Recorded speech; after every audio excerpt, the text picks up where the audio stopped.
Welcome to the G2 Financetech Weekly Market Update. Global markets were broadly negative this week as concerns around inflated AI valuations weighed on sentiment. Despite pockets of strong economic data, investor caution dominated across the United States, Europe, Japan, and China. Let's break it down region by region. United States. US markets finished the week lower, driven primarily by weakness in large cap technology stocks. Investor remains concerned that AI-related valuations have become overheated, prompting profit taken across the Nasdaq and S&P 500. NVIDIA delivered another set of record quarterly earnings, beating expectations. However, its stock still slipped as broader valuation worries overshadowed the strong results.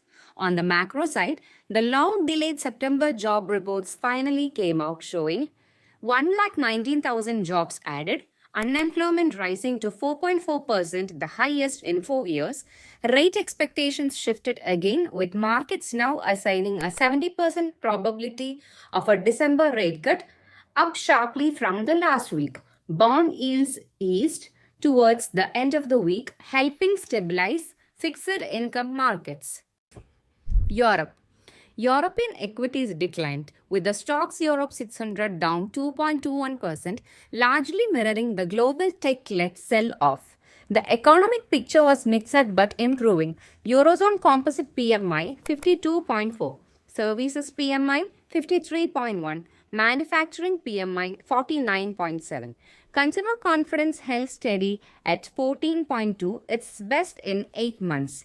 In the UK, inflation cooled to 3.6%, boosting expectations for a Bank of England rate cut in December, though policymakers remain cautious due to high wage growth.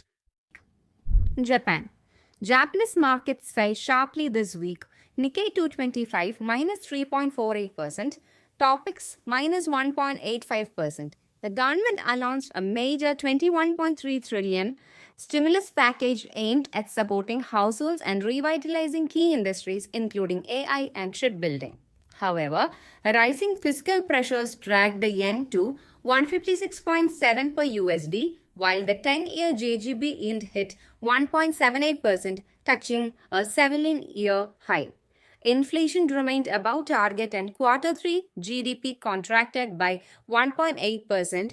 Though this was better than expected, US tariffs continued to hurt export performance. China. Chinese markets also declined. CSI 300 minus 3.77%, Shanghai Composite minus 3.90%, and Hang Seng minus 5.09%.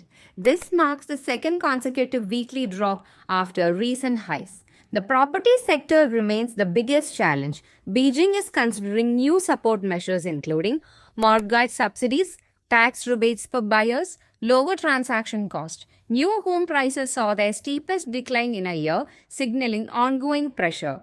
Fitch warned of continued property weakness into 2026 and potential strain on banks. G2 takeaway. This week's market action reinforces that AI-driven volatility is now a major global theme. Even companies posting strong results face selling pressure if valuations appear stretched. Meanwhile, Europe's service sector continues to show resilience. Japan leans heavily on stimulus but faces currency challenges. China's property downturn remains the key drag on growth. Investors should remain selective, focus on quality balance sheets, and monitor global policy shifts closely as central banks approach critical decisions. Thank you for joining us for this week's G2 Financetech Market Update. Stay informed, stay disciplined, and we'll see you again next week with more insights from global markets. Thank you.